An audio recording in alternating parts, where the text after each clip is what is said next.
So, Outwitting the Devil. This is week 10 of our series. And for anybody who is joining us for the first time, no worries. If you've never read Outwitting the Devil before, quick recap: written in 1938 by Napoleon Hill, who also authored Think and Grow Rich. It was withheld from publication for being, too controversial. And the book is essentially a conversation between Mr. Earthbound, Napoleon, and the devil himself. And people have interpreted this conversation many ways, but essentially the devil breaks down all of the ways in which he induces people to what he calls drifting. Now, drifting is any time that you are not fulfilling your ability to self-actualize, when you are not reaching your goals, when you're not satisfied with life, essentially all of those things. And the devil just talks about all of his tactics for doing this. And for whatever reason, he's truth-bound in this conversation. Now, at some point in the conversation, they break down a list of all of the ways that you can thwart the devil's tactics in some sense. And this list ends up just being an amazing list of rules, so to speak, for seeking and actualizing your potential. Now, each week we've been going through one of these rules.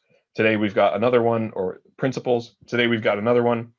And the way today's discussion will go is Alex, my co-host, and I will talk about this principle for this week. We'll talk about a couple of our ideas, ask some questions. We can open up for a little bit of a group discussion. And in about 30 to 45 minutes, we will have a prompt or a set of prompts for going into the breakout rooms. We'll go out into the breakout rooms, small group discussions, talk about that, come back to the main room and talk about takeaways. So buckle up. You're in for, hopefully, a fruitful and awesome discussion on the next principle from Outwitting the Devil. So this week's principle, here's the quote. It's long. I'll read it twice so that you can get it. Recognize that life is a cruel taskmaster, and that either you master it or it masters you. There is no halfway or compromising point. Never accept from life anything that you do not want. If that which you do not want is temporarily forced upon you, you can refuse in your own mind to accept it, and it will make way for the thing you do want. Okay, one more time. Recognize that life is a cruel taskmaster, and that either you master it or it masters you. There is no halfway or compromising point. Never accept from life anything you do not want. If that which you do not want is temporarily forced upon you, you can refuse in your own mind to accept it, and it will make way for the thing you do want. So, of course, the first question is, what does this mean? From there, I'll pass it off to my co-host, Alex. Alex, how do you interpret this? Thanks, Chase. So I want to break down two parts of it. I think first, just the word taskmaster. So to me, what this is really referring to is about kind of the day-to-day things, the things that we're doing. Some of the others I think are a little bit more conceptual, but to me, this is cruel taskmaster, master kind of insinuating life will always provide you with an unmanageable amount of stuff that you have to do. And what that ends up being is up to you. You're not going to get away with not doing anything, but you can have a significant amount of choice in what those things are. So to me, it's really, you need to fill your life with things that you do want and avoid doing the things you don't want to do. And the other part is not necessarily avoiding doing the things you don't want to, because I think that's not the point, but refusing it in your own mind. And what I think is valuable about this is that part of it, because I think, for example, when I was younger, I would just refuse to do the things in the actual physical universe and not do them. But what he's saying here is that you can refuse it on your own mind and not accept it, even if it's something you still just have to do. You can reject that this is a norm of your life, that this is an acceptable task, and you can consciously understand that and realize it while still and use that knowledge to start to fill your life with things you do want. Yeah, excellent. For me, one of the things that it brought up was specifically this idea: recognize that life is a cruel taskmaster, and that either you master it or it masters you. That first sentence, um, in some way, this is like an alternate framing of the Stoic point, right? Where life may seem cruel sometimes, and like life hands you what it hands you. Your only option is to master your mode of being within life, i.e., act with virtue in the things that you can control and be equanimous about the things you can't control. Now, it's interesting to me that, like, the thing that stuck out was that it said, never accept from life anything you do not want. And if that which you do not want is temporarily forced upon you, you can refuse in your own mind to accept it, and it will make way for the things you do want. At first, that struck me as advocating for like a denial type mindset of like, this is what I don't want in life. Well, actually, it's not happening. I don't accept it. That's not what's going on. But I think it's actually more about, don't resign yourself to the things that life hands you. Like, make something out of it. Uh, you know, exert your will upon life. And this in some sense comes back to what I was talking about last week. I've been continuing to read Scott Barry Kaufman's work, Transcend, and again, in that he talks about, so he's building on Abraham Maslow and a bunch of his work, and he talks about the elements of self-esteem being, there's like a personal relationship side of it where you have good, strong, meaningful personal connections, and the other half of self-esteem is life mastery, essentially the confidence in your ability to exert your will on external things. Like, when you want to do something, you can go into the world and do it, versus feeling helpless. Like, that would be the opposite of that aspect of self-esteem from that perspective, as far as I understand it. So naturally, the question that it brought up for me was, well, what are some of the keys to actually doing this? How do you, rather than getting through life accepting compromise, accepting the things that are handed your way, how do you get from life? How do you sort of exert rather than take in? Um, how do you make way for the things that you do want by, the way he phrased it, refusing to accept, but maybe the way I would phrase it would be refusing to be resigned to something, because I think acceptance is a little bit different. But so that's sort of my natural question. If you want to take that question, you can. If anybody in the audience wants to take that question of, what are the tools that you need? How do you actually get from life rather than getting through it? You want to chime in, feel free to raise your hand in the chat. Just type an exclamation point and you can jump into. Yeah, I think that's a good question. It reminds me of back to the other principle, which is basically take the seeds of equivalent advantage from any negative experience. So, for example, if I had to do something that was just not in my vision for my life, I think it would be a waste to not learn from it. So even these things that you are forced to do, the things that the cruel taskmaster of life throws at you, they can't just be um, like you said, resigned to doing it and not learning from it, and not figuring out and what you're learning about the world and what you need to change about how you're moving through life. So to me, it's the the kind of response to your question would be to make sure that every opportunity you're learning and thinking about your experiences, and not wasting any of these. Um, yeah, and in so doing, I think it's not that denial mindset, because you're acknowledging it. You're acknowledging this isn't something I want. It is happening. Here's how I can alter my how I'm living my life to avoid similar experiences like this in the future, and to cultivate ones that I do want, which I now have more insight because I know this is not one that I want. Yeah. Awesome. All right. We've got our first hands raised from the audience. Quick reminder of the rules. I should have been doing this every time. Rule number one, if you want to speak, just throw an exclamation point in the chat and we'll call on you in turn. Rule number two, please keep things brief. 3, stay on topic. And number 4, please be courteous. Feel free to disagree with anyone about anything, but be courteous about it. All right, Joe, you're up. Yeah, one Stoic principle that actually had come to mind with the idea of like never accept from life anything that you do not want is I think of something like the obstacle is the way. So if something gets in your way, that you kind of that this is not necessarily what you had planned, but the alternative, you have alternatives in order to as a way to achieve success and happiness as well.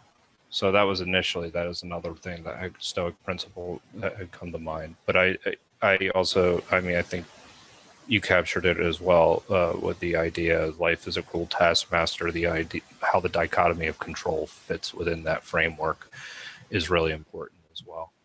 I just wanted to mention that. Thanks, guys. Yeah, thanks, Joe. Denise. Hi, everybody. Not much to say. It's really interesting. I don't know if anybody's ever read the book Man's Search for Meaning by Viktor Frankl. He was in a concentration camp and medical doctor, and he says they can take anything away from me, but they can't take my mind away from me, and that's what this reminds me of. It's all in how you think of it. It's all perspective. So that's it. Thanks. Yeah, absolutely. And that ties back to the Stoics as well. I don't have it with me to reference. Normally I do, but one of my very favorite Stoic passages is exactly that same point. Seneca, I believe it's on Providence, has a whole passage that basically says, like, whatever bad stuff happens to you, no one and no thing can take away your faculty for virtue, your ability to, he talks about contemplating the cosmos and, acting with virtue. And yeah, nothing external can take that away. All right, gang. Gang, you're up. Oh, sorry. No problem. Yeah, I think it's kind of like remind me of the book Alchemist. The boy was at one of the shops. He's helping the owner on the way, and he did pretty well. He helped the owner actually get a lot of sales. And then he still remember where he wants to be and left the shop for his dream. So I think that's kind of important, even though we may detour on our journey. So it's important to remember where you want to be. So then continue the effort. So if you're not in the place you want to be eventually, you can prepare yourself for your journey, continue on to go to your own goal eventually. So that's what it reminds me of. All right, thank you. Next is Mike M. Hey, yeah, so as Joseph and Denise and gang were talking, and as I was rereading the quote, y'all made me think of Nelson Mandela, where he's imprisoned as a political prisoner. He's treated very poorly, but yet he treats the guards with respect. He maintains his principles. He still disagrees with the guards and he lets them know. But all of those years, he doesn't let that awful situation change his principles or how he treats people who are treating him poorly. And so as you three were speaking, that came to mind. That's really cool.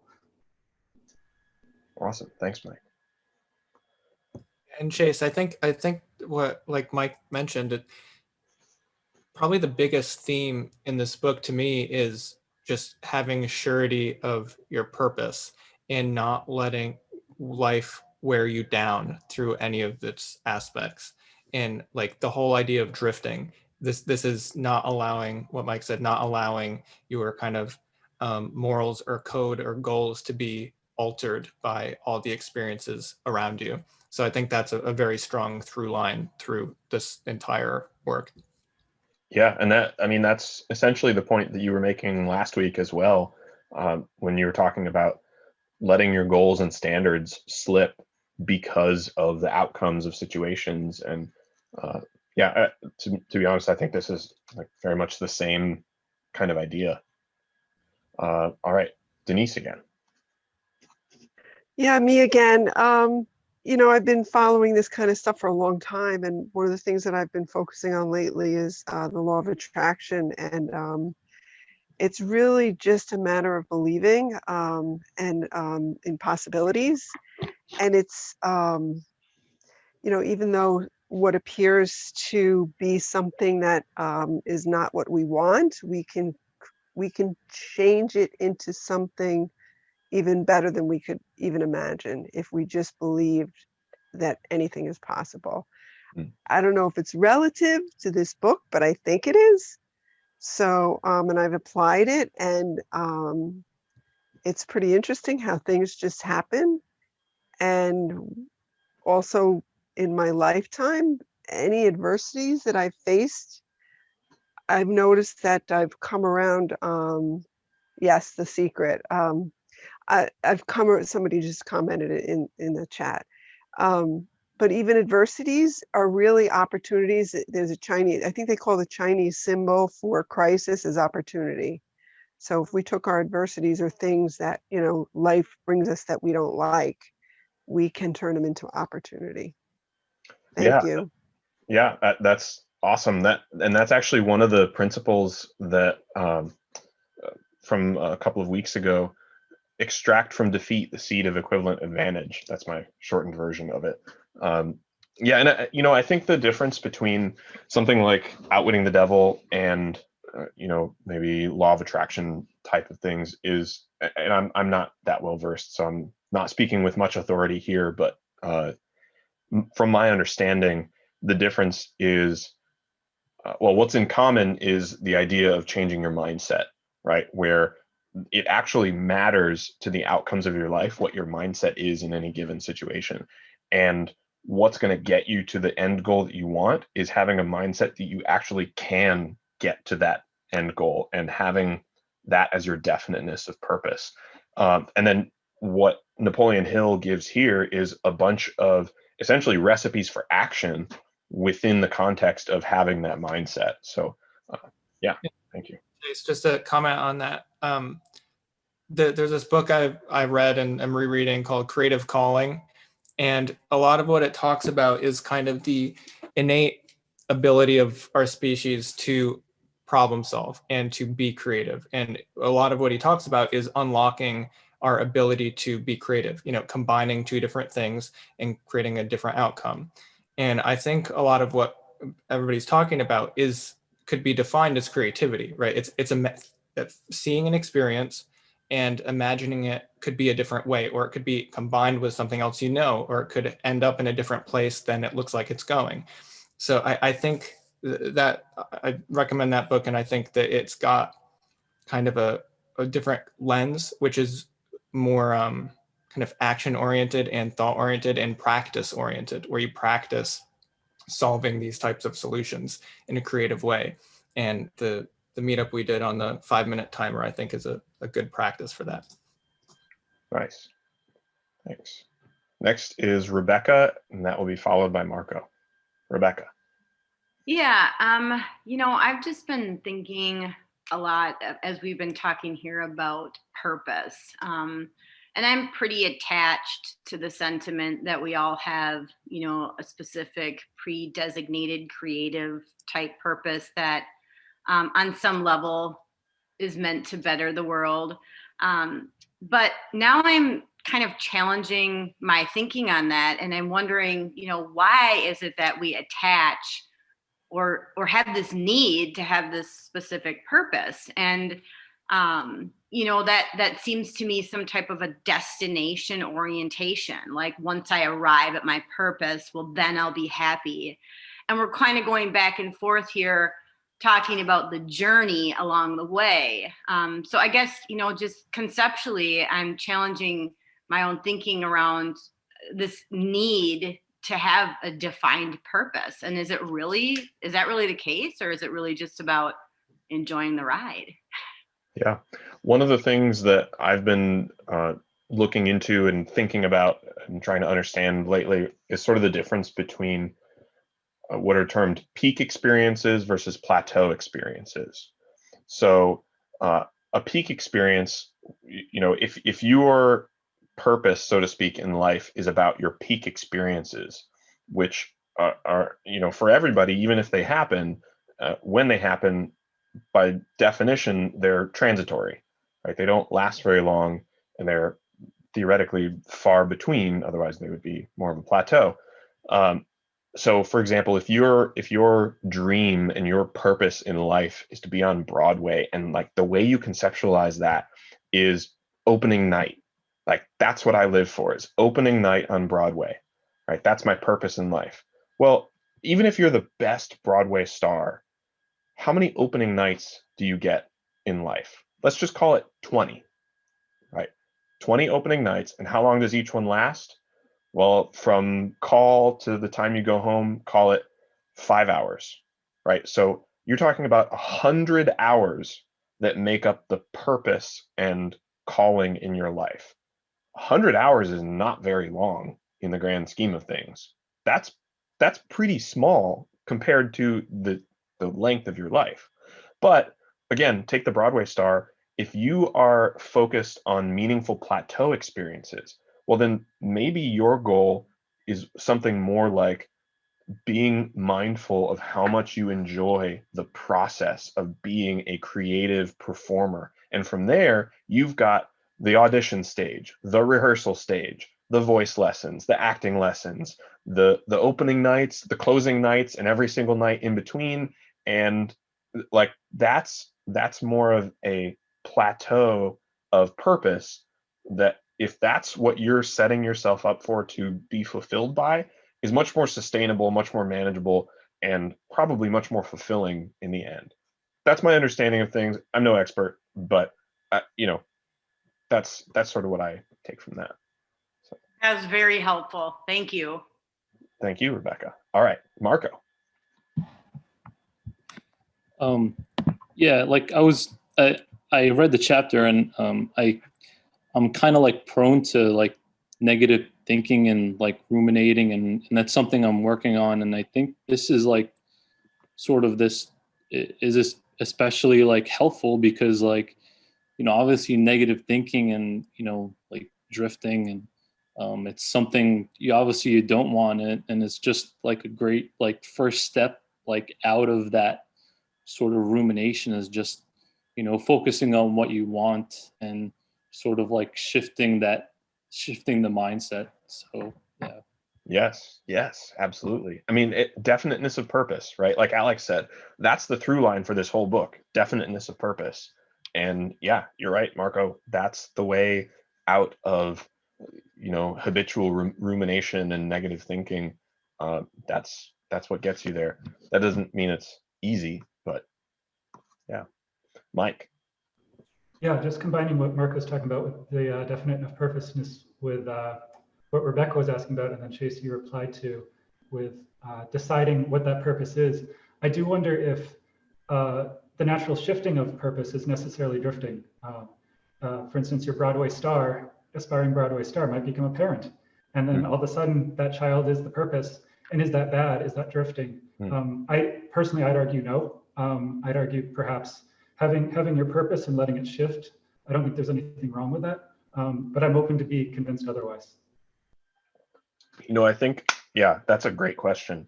My first thought on that, and this is by no means a way of totally answering the question, but my first thought on that would be the difference between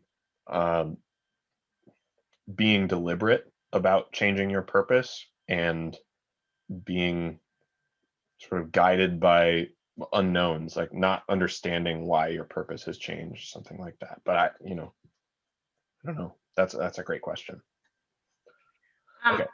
I actually have thought a lot on that, particularly as a female who is very motherly orientated and as well as career orientated. And I think, in my generation, I know an awful lot of stay-at-home moms yet, and awful lot of women who went into careers and chose not to be mothers because they felt like they weren't able to give to both sides of those things. And I think that's a really unfortunate place to be in society. I personally feel like it is possible to do both those things, particularly how we're changing workforce currently. But all of that said, I've seen an awful lot of empty nesters that define their lives by parenting. Parenting isn't something that ever ends, for one thing. But once those children leave the house, there's a span of 18 years there of your 90 years of life that you're actually hands-on as a caregiver. So I like to kind of frame that up as like dual purposes, because I do believe that whether children enter someone's life or not, they still have a purpose that is external to parenting, if that makes sense. I mean, I'm still a child to my parents. I'm a sibling. There's a lot of family roles that we play. I'm friends, a best friend, a lot of, roles that we play relationship wise, but I see purpose as a little bit different than that. Yeah. Yeah, that's interesting. The idea of dual purpose. I mean, I like it. I think the counter to that comes to mind, or maybe the balance to that comes to mind is, I don't remember where I heard this. I think I heard this in the context of there was some UN resolution or plan or something that came out where they had a list of priorities, and the list was like 60 things long. And it's like, okay, if everything is a priority, nothing is a priority. So on the one hand, dual purpose or multi-purpose makes sense, but everything can't be your purpose. Then nothing is. I don't know. Maybe that doesn't translate, but there's something worth thinking about there.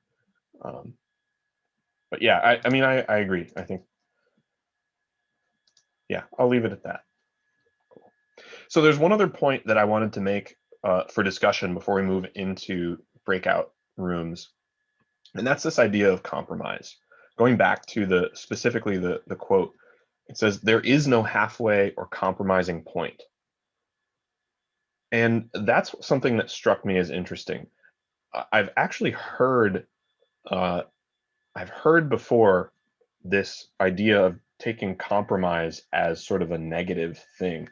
And it comes from, I read the book Never Split the Difference by Chris Voss. He's a FBI, retired FBI negotiator. FBI? Yeah. He's a retired FBI negotiator and runs the Black Swan group, and wrote this book and gives lectures, and he's an awesome guy. Like, the book is amazing. But I was listening to one of his lectures, and he gave this example of why compromise, specifically splitting the difference in something, is negative. And I want to share his example and then move back to this and try to figure out, what does it mean there is no halfway or compromising point? So he was saying, well, think about this in terms of compromise. Let's say you and your husband or wife are trying to decide what you should wear. So like, I'm going to wear a suit, and I think that the black shoes go well with the suit. My wife thinks that the brown shoes go well with the suit. Well, let's just split the difference. I'll wear one black and one brown. Well, that's an even worse solution than either of our solutions. And so in that sense, splitting the difference can be a very dangerous route to go.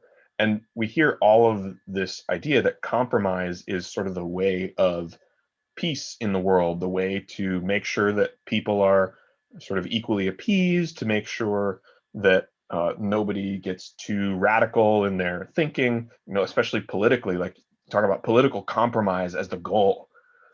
But in this particular sense, like, he's saying there is no compromising point. What's the disconnect there? Why might compromise be a negative thing in this sense, or in any sense? Like, are we driving down the wrong path politically when we say we want compromise? Or is compromise sometimes okay in some domains, and in other domains compromise is unacceptable? what that makes me think of is, I think we have an inherent nature to resent things that didn't go fully our way. And if we're always compromising, I think we're also aware when we didn't do everything we could have. And I think it creates in the future, it can create a cognitive dissonance in our head. Like, I didn't do it. It's somebody's fault. And it's like, I think it can measure up to the equivalent of not doing it in retroactively, if that makes sense. Like, I think if you continue to compromise about things that you have definite a purpose about, that will basically necessarily take you off the path, right? I think I would only apply that statement to things that you have definiteness of purpose about, not like arbitrary things necessarily, you know? Yeah. Okay, that makes sense. All right, Joe. I mean, actually, Alex just took exactly what I was going to say, and I'll just say it a little bit differently. I think it's like the idea of principles and values that you have to, when you're thinking about the idea of compromise, right? So if you have moral principles, you would not compromise, and that would be a negative. But when you have principles, when you're talking about compromising your professional principles or your goals or things along those lines, it becomes a value negotiation to a certain degree. So I think that you have to look at it from, and if you negotiate those principles too far, it does lead to a level of cognitive dissonance, as Alex was just saying. So that, you know, there's just essentially you've compromised too much, and now you're conflicted, and now you're disappointed with yourself, and that leads to because your actions that you're essentially, your principles are driving your actions, and that essentially this is now your life. So how many of those actions are actually going to be compromised in that process? And I think that that's so to make it a more practical examples, somebody that and I don't want to go on too long, is the idea of you know, that really wants to be a writer, becomes an engineer because they think it's going to fit their job, and they're doing this because of the value of they put on monetary or job safety or something like that. So then what do they do? Well, then how much of a negotiation is it? Like, you know, how much do you really value the principle and compromise on how much you're going to make or your employment in the future? And that's a personal negotiation. That's where compromise does come in. Where you can't compromise is things like, you know, it depends, you know, on your moral philosophy, but based on, you know, if you have a moral philosophy, you can't compromise those things. So that's where I see where there is compromise and there isn't. And then where it could also lead to cognitive dissonance in the sense that, you know, you've compromised too much. The way that I see that, I mean, I think I see what you're saying. I like your example. Someone who wants to become a writer and becomes an engineer because of the job security, the money, etc. In some sense, I think that person is wrong about something. I think that if you, I hope I'm going to be able to articulate this well. You know, this comes back to one of the previous principles about defining what you want in life and understanding life's price and being willing to pay it to get that. So if you want to be a writer and you become an engineer at the expense of becoming a writer, well, either you didn't really want to be a writer. What you wanted was to have job security and to get the values that you got out of becoming an engineer. Wanting to be a writer, like, you're wrong. You actually don't want that because you didn't pursue it. Or you're misinformed about life's price and have a mismatched understanding of the mechanics of the way that life works, that, you chose to become an engineer, but, you thought that you could also become a writer, and you're just wrong about that. Like that's not how things worked. And or maybe some combination of the two. And I don't mean that in a morally judgmental way. I mean that in a very like simple, raw way of, if you want something from life, like becoming a writer, you have to be willing to pay life's price for it. And in some cases, life's price might be lack of job security. It might be more difficult to become a successful writer than to become a successful engineer. I don't know, whatever. I'm not all that familiar with either of those fields, but yeah. Can I add just one really quick thing? Yeah, I mean, but this is where the devil comes in and compromises you with fear. And then this is an important part, because that fear then dictates who you are.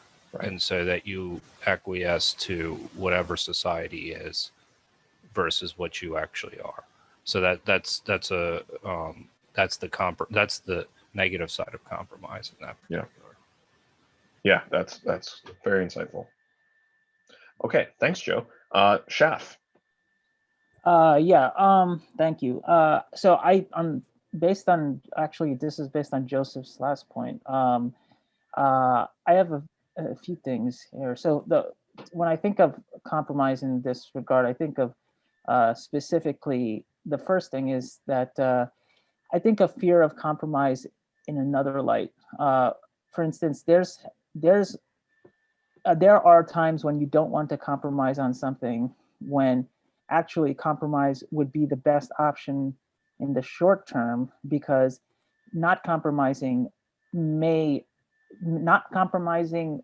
actually delay you from getting to your destination. Whereas actually making a compromise where maybe you put your ego on the line a little, because you're like, well, I compromised, but it's in service of the greater good, might be better. For example, and my specific example here is, for example, say you're walking down the street and somebody decides to be aggressive with you for some reason, and they start insulting you, and they're provoking you into an altercation, and they want you to essentially fight them or something. So if some people might be more willing to do that, regardless of the danger it might put them in, because essentially their ego is being insulted, and maybe there's onlookers that will perhaps judge them for not taking the challenge and maybe being a coward or something. In that sense, I think if coming from that perspective, a compromise is actually the better option, because, I mean, what's the point in risking your life when you have a greater purpose for an ephemeral confrontation where you could easily lose everything because you decided your ego was more important and impressing people was more important. That's where I think of one compromise aspect. And then the other thing is, when it comes to the engineer/writer thing, that one's interesting to me, because I know some people who actually go temporarily, their plan is temporarily to go into a lucrative route that gets them a lot of money, for example, being an engineer, so that they can maybe do that for 2 years and then move into more being a writer full-time or something like that. And I also see that in akin to taking some time. For example, if you want to go be a writer full-time, maybe you still need some job security a little bit. So maybe you'll go into being a waiter or something like that, or you'll go into something like, the service industry for a temporary amount of time until you build a baseline amount of funds so you can support yourself in being a writer. So I think in those two situations, I see a positive end to compromise, as long as you know that there is a larger goal and there's a more important thing in the horizon. So I think those are great points, Shaf. I think I would just rephrase it. To be honest, I don't think that's compromise. I think that's sticking to your purpose. I think that's, yeah. And like Rebecca put in the chat, becoming an engineer in service of your other goals, that's a plan. Like that's a strategy. And that's a legitimate way to move through that. All right. Gang, and then Denise, and then I believe at that point we'll be ready for breakout rooms, unless you had something, Alex. Yeah, I just wanted to mention with that point, I definitely agree, but I do think it's important to make sure that, you know, whatever that is you choose for the temporary job security is the highest and best use of your time for that goal, right? So can you do something that is relevant to being a writer that will create connections, you know, or is it, do you want the most like monetarily expedient thing? And these are, you know, I think difficult things to figure out, right? How much money do I need to have versus how much experience with writing? If I make less money doing a assistant writer job, I guess my point is, I think it's important to assess that you're not compromising at a point that's like created for you by society or any preconceived notions that are not along your definiteness of purpose. And if that is the best thing to do, then I would say it's not a compromise. It's just part of the path. Yeah, I actually want to give an example. I watched a movie. Actually, then I found out the writer actually live in my neighborhood. He's working for a high-tech company, and he is the writer, write that science fiction and end up making into a movie. I can't remember the exact movie's name. It's about like how he's talking to the outer space people. Like they have all this. I can't remember exactly, but anyway, so I found it's quite interesting because I realized, oh my God, this guy living right in my neighborhood, and I searched, and he won quite a few awards lately, actually. But anyway, so I think it's important to be compromised. Actually, I'm kind of a little bit different from other people. I think maybe when I was younger and more extreme, so I think it's either this or that. But the Chinese way is always in the middle. And I don't really buy into that. But as I get older, actually, I think it's the better way to be. For example, because they always said, be careful what you want. Because a lot of time when we think we want something, but we don't really know what that thing is. Just like you mentioned, somebody want to be on the Broadway show, the opening night. That's all they want. But they don't really know what that means. So if they really get that, we saw a lot of movie. You know, it's about one movie is about this actress, famous actress. All she was trained to be famous, you know, like sacrificed all her lives to create this image. And she ended up miserably at the end of her life. You know, sometimes we were conditioned to think something we want, but we don't really fully understand. As we get older, we adjust that vision for us. Like a woman mentioned earlier about career and life, a family. You know, do you really think you devote your whole life to your career? That's the right way to be. But maybe you did that and you end up find it's not the life you want. So I think as we, along the life of the course, we adjust what we want. And to me, you know, when you choose career and life, you have to compromise. You have limited time. Maybe you won't do the best in your career. You won't do the best as a parent, but you at least have both. You have the egg in different basket. So at one field, you still have something left. So I think compromise some way, and I think what your dissident is coming from, you don't fully understand what you get into. So you're stuck in a situation you don't choose. Like if you choose something, you know, you compromise, you won't have that feeling because that's your choice.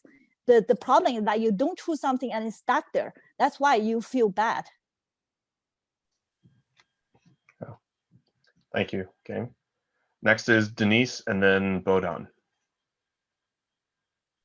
So gang, you actually basically said a little bit about what I was thinking about. You know, if you think it's a compromise, it is. But if it's a choice, if you make a choice, and someone else mentioned plan, it works out for you. And I myself was doing something that was low pay, and was offered something with high pay, and what I was doing was relative to the higher paying position, but it wasn't quite exactly what I thought it. I didn't think it at the time, and I chose the higher paying position. It turned out to be even better than I could have imagined. I don't like to use myself as an example, but it really is a good example of what happened to me. And I struggled with it. I really struggled with it, and I thought I was compromising. And as I came to terms with it and understood how it really helped me with my financial goals and my principles and my overall goals, it turned out to be even better than I expected. So I thought it was interesting. So I think, and I don't know if anybody knows Marianne Williamson, she says a miracle is a shift in perception. And that's from her book, Return to Love. And I really believe that it's all in perception. That's it. Thanks. Thanks, Denise. All right, Bodon.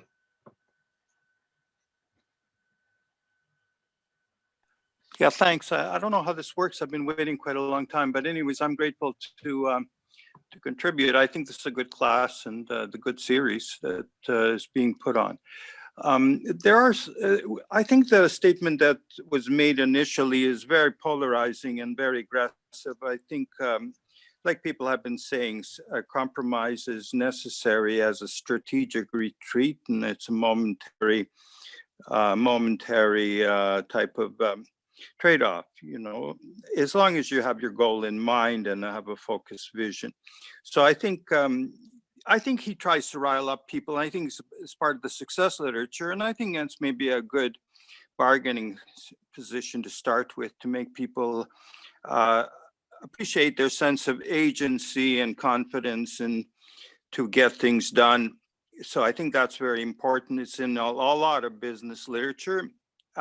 The only problem is that you've got to be careful not to slip into magical thinking. Although magical thinking and thinking itself might have some consequences, there are certain realities that one can't go against.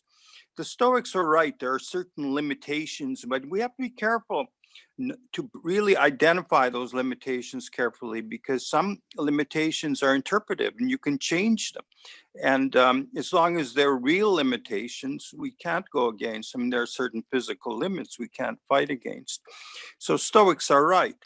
However, we do have to use our mind to creatively problem solve and reinterpret and cognitively reframe things so that we can challenge constraints, or so-called constraints. So it's very important. So it's very important to be riled up, but it's very important also to be realistic. So I think you have to be a little more subtle. This is a rally to be a strong person and an agent, which is good. It's a sense of control that he's promoting, and all the business literature does this. However, it is a much more subtle problematic. That's all I just want to contribute. That was excellent. I'm glad that you did. And I'm sorry that I didn't see your hand raised before. I appreciate you sticking it out, though, and contributing that. First of all, I want to say that in terms of what you're talking about with the understanding limitations and sort of being very precise with understanding, you know, what are real limitations and what are perceived limitations that are interpretive.